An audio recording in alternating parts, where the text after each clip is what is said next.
Hello everyone, just going to run through a few of the maintenance procedures on an Amflow PL Carbon. There's not much on the net about replacing bearings, seals, etc, so I thought some people might find this useful. Bought my Amflow in January 25, so I'd done approximately 13 months on the trails, 4,500 kilometres. Bike had been faultless since I got it, never had any problems with it, very happy with the way it all rides. Immediately I did change to Lewis brakes. I put a Shimano drivetrain on it, Manitou forks, so my own carbon bars, lots of stuff, so I changed it quite a bit, but the frame side of it, electronics, Amflow motor was been very, very good. There wasn't too much wrong with it to pull it apart, but I did find that it was starting to make some noise out of the drive side of the motor. So I thought I'd pull it down, so I got onto the Amflow website. I purchased a new headset, new cover, new heatsink for the motor, new outside cover for the motor, and a full bearing kit. The stuff was very cheap to buy, which I was quite impressed by, and it was delivered within a few days, so they do quite well with this service Amflow I've found so far. The bearing kit comes with all new bolts. They've already got a thread locker on them, all the spacers, everything you need, and two sets of bearings. So there's a small bearing and a large bearing in these frames. The large bearing fits into the main pivot on the lower swing arm, and the smaller bearings go throughout the rest of the frame's pivots. You find that the bearings are all in pretty good condition when I pulled apart. Everything was greased really well. They'd actually done quite a good job of putting it together in the factory. None of the older bearings have really been damaged in any way. They all seem like they're still in quite good condition, but it's always good to change your bearings. I live in a really dry environment in Perth and Western Australia, so it gets a lot of dust in stuff. We don't have too much trouble with like mud and that, but more dust and gets into all your bearings and your seals quite a bit, so they do wear things out. But these bearings, because they only run in one part of their travel in the suspension of a bike, they need to get replaced quite often because they're just wearing one part of the bearing. To remove them all, I found the best way was just a center punch or a socket behind the bearing and knock it out through that way. You do need to be mindful that on the top of the swing arm at the back of it, it's actually got two bearings sitting in here with a spacer in it.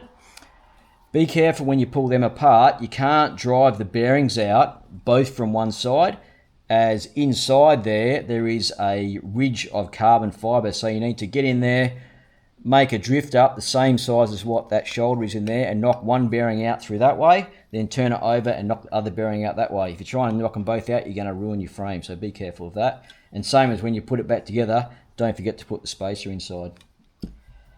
To put them back in, I found an easy way, because it's being carbon. I tried a few different bearing pushes and stuff, but nothing I had really worked on it because they're all such odd shapes. So I just actually ended up getting a 10mm and a 12mm bolt. So you need a 12mm bolt for the big bearing and a 10mm bolt for the small bearing. Try and get something that's the right size because it helps guide the bearing and keep it nice and straight. Nice hardened washer, spreads out the load over the carbon, straight through like that.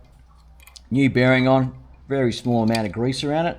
They actually sit in quite well, so they do centralise themselves to keep themselves nice and square. Use another old bearing behind it to push it right in because they've got to sit in a bit. Another washer and a nut, do them up, and you'll find that go in there quite easily.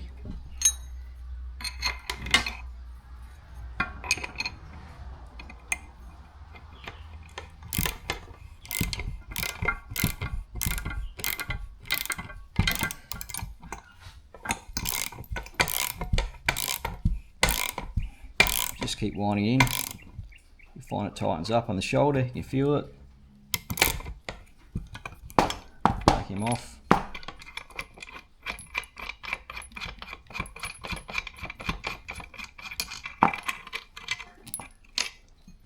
And there's your bearing, seated in there quite nicely. Make sure it's all nice and free, all good. Nice job, so that's all well done. So onto the motor. So the other part I actually was a bit worried about when I pulled it apart was the noise that seemed to be coming from in this part of the motor. So I purchased a new outer cover which comes with a new seal in there and a new bearing inside it. So that bearing there is going to be your load bearing, so that takes it on the dry side of the motor. They say in the instructions when you pull it apart to fit a new gasket. They do not supply a gasket with this. I don't know why, but they don't supply it, and I don't seem to have them on their website. So I found that as you pull the motor apart, if you get a razor blade and just run it around this side of the housing, so you actually break the gasket away from the outer housing, then you won't have any trouble with it breaking off. If you find you do break your gasket, you might have to get onto Amflow and see if they've got spares, because it needs to have the gasket in there. You can't run it without the gasket, I would think, because there's a wave washer in here which preloads the inside of this bearing inside here, and if it's there, the spacing is going to be wrong. It might preload the bearing too hard and the bearing will heat up and it won't work too well. Probably end up wearing out really quick. So when you pull them off, you need to be careful of inside here. The clutch and the drive unit comes through like that. That's the inside of it. So you can see mine, because we live in a dry climate, there's no water inside it. The grease is still in good condition. They do give you another tube of grease to re-lube it. This bit here is what you want to be careful of. All these bearings in here, I haven't touched them because I'm a bit scared of them.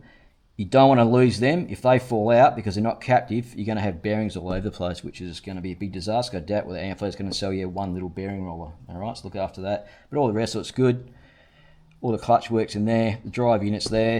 It looks like I'm not going to pull it apart any further than that because I don't think it's really worth sort of investigating any further and losing something. That wave washer there that comes off the end of the bearing, that's got to sit into your new housing in there. So that's what preloads the outside of that bearing. All right, so that preload's got to be right, otherwise that bearing is not going to run right. It's going to get too hot, not lubricated properly, and you'll have troubles with it in the future. So just be wary of those two things there. I've used Shimano drivetrains, but I've been using the old XC11 speed, but I've gone forward and bought a new Link Glide drivetrain. So I want to try one of them out because I think that a lot of mountain bikes nowadays should come with a Link Glide. They've got a lot more heavy duty cassette on it, so I'm pretty intrigued about how that'll go, but maybe when it's all back together, I'll do a bit of a video on that. Other than that, everything goes forward pretty easy. Remember when you pull this apart, 2 bolts. Look after your cables, support your motor when you pull it out. Don't let it hang off your cables because they're actually quite delicate and there's some pretty small pins in there. You don't want to go bending any of them off. Alright, that's all I've got to say. Thanks for watching.